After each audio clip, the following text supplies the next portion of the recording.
السلام عليكم ورحمة الله وبركاته، ازيكم يا وحوش؟ يا رب تكونوا بخير ويكون كله تمام. ده الفيديو بتاع الفوكاب بتاع يونت 3 بارت 1. وفي حالة ان ده أول فيديو تشوفه لنا فأنا لازم أقول الحاجة اللي بقولها في كل الفيديوهات بتاعت الفوكاب، فأتمنى الشخص اللي اتفرج عليا كتير في فيديوهات الفوكاب ما يزهقش مني. لازم أأكد على إن الفيديو ده على قد ما هو مهم جدا جدا جدا، بس مفيش في الدنيا فوكاب أو كلمات من غير كونتكست. كونتكست يعني سياق.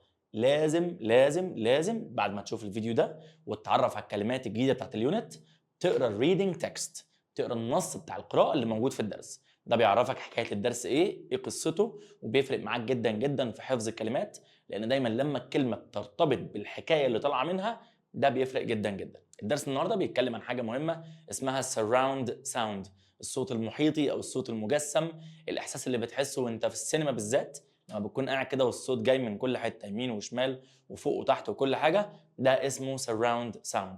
قول بسم الله وصلي على النبي ويلا بينا.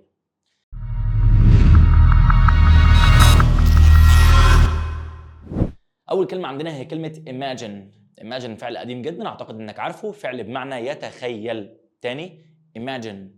imagine. imagine الاسم منه هي كلمه خيال او تخيل imagination. تاني imagination. الصفتين دول مهمين جدا جدا ومحتاج تاخد بالك من الفرق بتاعهم او الفرق ما بينهم. imaginary يعني شيء خيالي، شيء مش حقيقي، شيء مش factual. كلمة factual معناها حقيقي، ولكن كلمة imaginative صفة بس معناها ذو خيال واسع. ذو خيال واسع دي بوصف بيها الفنانين، بوصف بيها الكتاب، بوصف الناس اللي عشان يبدعوا ويدونا شغل كويس بيكونوا محتاجين خيالهم يكون واسع شوية. He is an imaginative writer، يعني الراجل ده كاتب خيال واسع. He is an imaginative composer، يعني ملحن خيال واسع بيطلع شغل كويس. يبقى imaginary معناها خيالي مش حقيقي، imaginative معناها شخص ذو خيال واسع. الفعل ده مهم جدا جدا. implement. تاني implement. implement معناها يطبق حاجة نظرية مثلا أو خطة أو يبدأ يطبقها. يطبق اسمها implement وبتساوي الفعل apply. النوع منها هو كلمة implementation. تاني implementation. The implementation of the plan will be tomorrow. The implementation of the plan will be tomorrow. تطبيق الخطة بكرة. أو I will implement the plan tomorrow. هطبق الخطة بكرة. مهمة جدا الكلام ده. الصف الثاني مهمة جدا جدا الكلمات. الدرس أصلا اسمه surround sound. نبدأ بالفعل surround. surround يعني يحيط. تاني surround يعني يحيط. الصفتين دول مهمين جدا. surrounding يعني محيط، صفة بمعنى محيط، الحاجة اللي بتحاوط، الحاجة المحيطة. mountains are surrounding our city. تاني mountains are surrounding our city بمعنى الجبال محيطة بالمدينة بتاعتنا. طب لو قلبتها وبدأت الجملة ب our city يبقى our city is surrounded by mountains، يعني مدينتنا محاطة بالجبال. يعني الحاجة اللي بتحاوط surrounding، الحاجة اللي في النص ومحاطة تبقى surrounded. كلمة surroundings معناها البيئة المحيطة بيك. البيئة المحيطة كلمة مهمة جدا. أما surround sound ده الصوت المحيطي أو الصوت المجسم اللي أنت بتسمعه من كل حتة حواليك. كلمة audience معناها جمهور، كلمة مهمة قوي في اليونت، هتلاقي كلمات كتير عليها هتلاقي جمل كتير عليها في الواجب مهمة.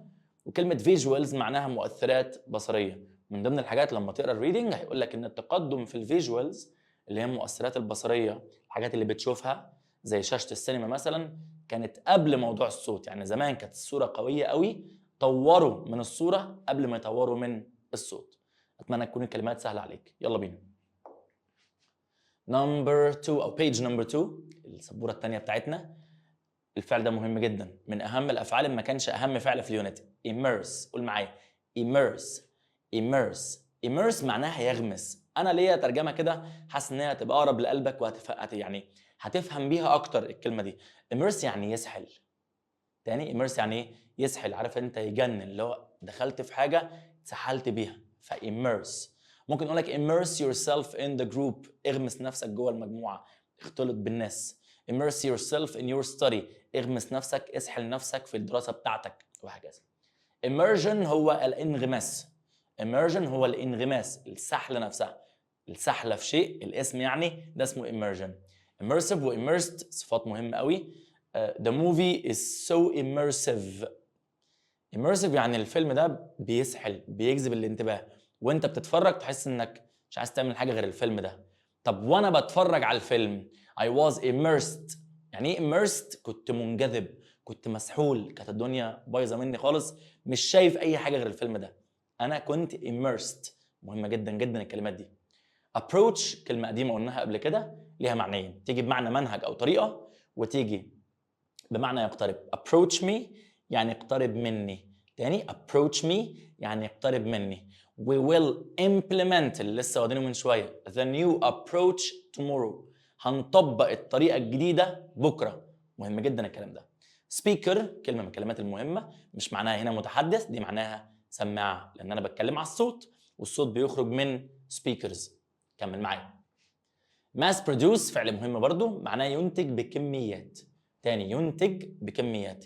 ان بنت مثلا بتعمل فستان، عندها مكنه في البيت وبتعمل فستان، والفستان ده ضرب معاها، الموديل ضرب منها، فما بقتش عارفه تلاحق على الاوردرز ومش عارفه تشتغل بالمكنه بتاعتها، فبتاخد الديزاين وتروح لمصنع تقول له انا عايز اعمل ايه؟ ماس برودكشن للفستان ده، اللي هو خلاص الفستان بيخش في خط انتاج والمكن يشتغل، فبنعمل انتاج بكميات.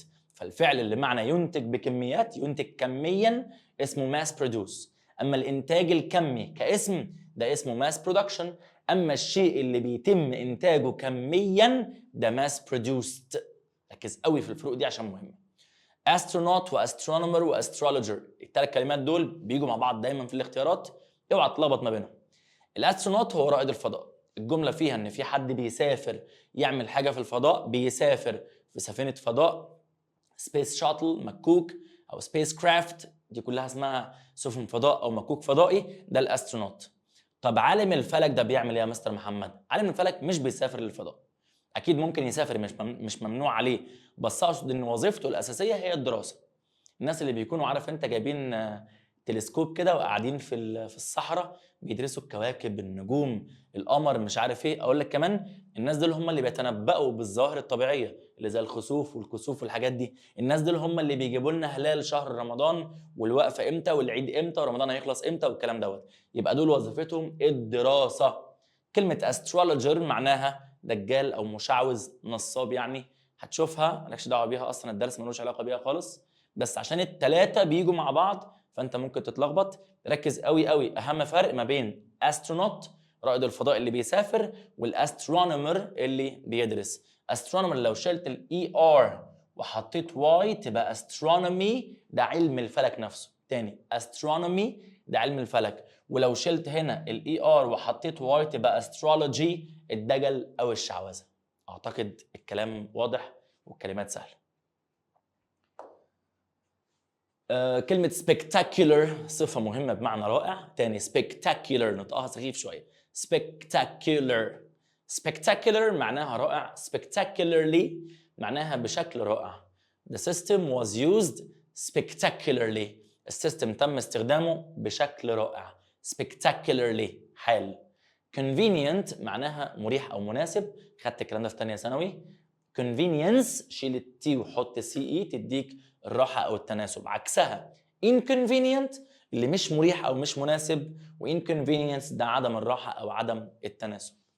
curious و nosy خدناهم في unit 1 part 1، مهمين جدا الصفات دي.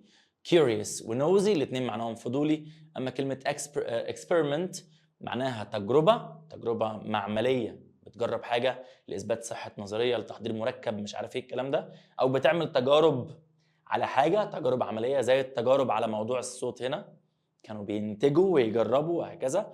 الجديد في اليونت ان هي ممكن تيجي فعل بمعنى يجرب. they experimented on the sound كذا كذا، يعني عملوا تجارب على الصوت، جربوا في موضوع الصوت ده. دي كانت اهم كلمات في يونت 3 بارت 1، مش كتيرة خالص، الموضوع لطيف اهو، ولكن كلمات مهمة. وقراية الريدنج بتاع الدرس بأكد عليك مهم جدا جدا جدا. في الديسكريبشن بتاع الفيديو ده هنسيب لك لينك جوجل فورم تسيب بياناتك فيها، والتيم بتاعنا هيكلمك، هيتكلم معاك في حاجه جامده هتفرق معاك جدا. اوعى تنسى ان كل حاجه عظيمه هتحققها في حياتك اولها ايام زي دي، محتاجه منك جدعنه وصبر وجلد وتحمل. السنه لسه فيها كتير، ربنا يكرمكم ان شاء الله، وفي اخرها نفرح بيكم ونشوفكم علو السما. وما تنساش تعمل سبسكرايب حبايبي. السلام عليكم.